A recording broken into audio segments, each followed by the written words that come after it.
Hey folks, Gwe. This past week, as I always do, I was watching some video of some sermons that other ministers have offered.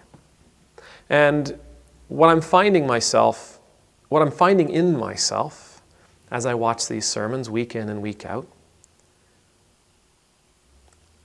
I'm discovering that I'm becoming increasingly judgmental. I don't like their sermons. I don't hear love in them. I don't hear Jesus in them. I don't hear a call to follow God. In them, I hear a call to follow Donald Trump. I hear a call to hate Democrats. I hear a call to chastise and to judge people who have done one thing or another. I hear a call for us to despise science and literature and academia. I don't hear unity. I don't hear the minister asking people to love their neighbor as they love themselves. I don't hear the minister asking people to forgive one another and to learn how to heal and learn how to grieve. I just don't hear anything in many of these sermons that at all resemble the teachings of Jesus Christ. Now, there's lots of reasons for that, I'm sure. We've talked about some. We are going to talk about others in the future, I'm sure.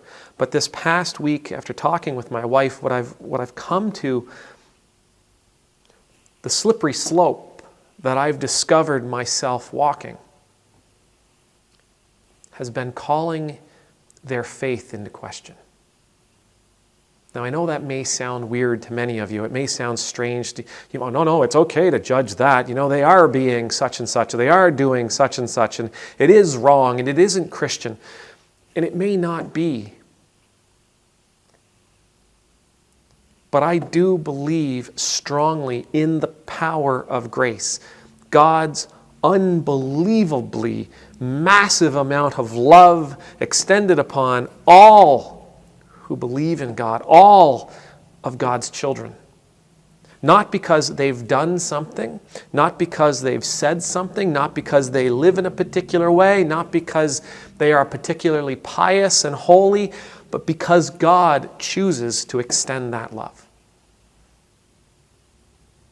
We are recipients of God's love because God chooses to give it to us, not because we have done, said, or believed anything in particular.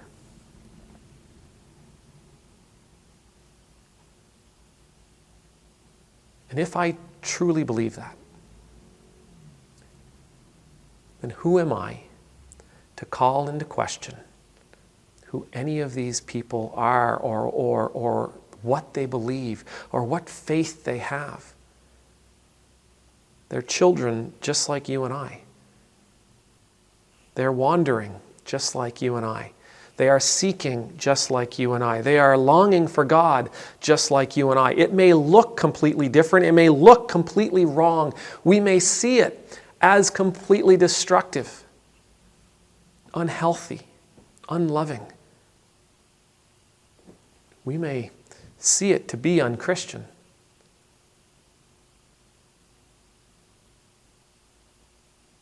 But if I truly believe in the power of God's grace, then I must also accept that God's grace extends to them as well.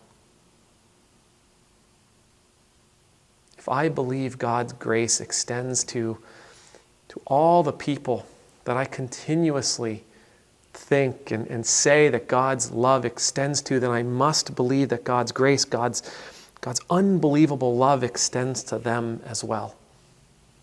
And where I say that we don't need to change people, all we need to do is teach and preach love. All we need to do is share God's love. All we need to do is be the advocates of God's love, the conduits through which God's love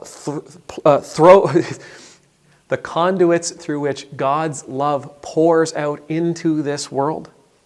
And that if somebody needs to change, God will be the one to make those changes, to be the catalyst for that change, that God will be the one who instructs and teaches about that change,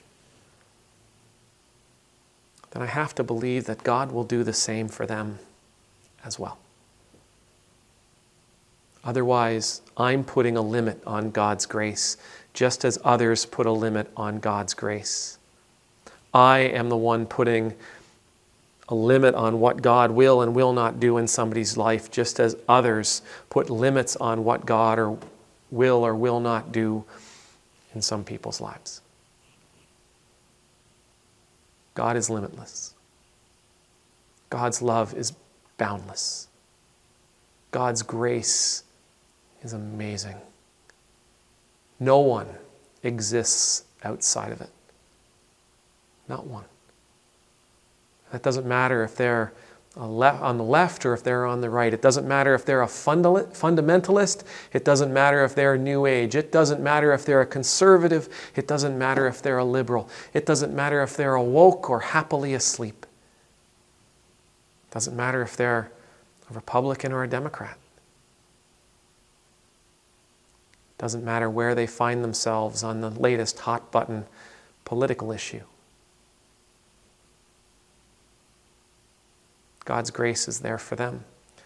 Just like God's grace is there for you, just like God's grace is there for me.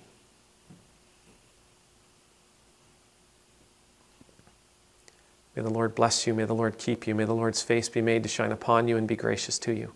May the Lord's countenance be lifted up to you, may you always know the peace of being in the Lord's presence. And I pray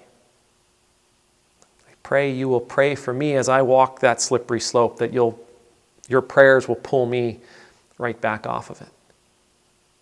And I pray that we will be the ones who speak of the promise of God's grace into every life, regardless of where they find themselves on the spectrum of faith, of life. Amen. Numultus.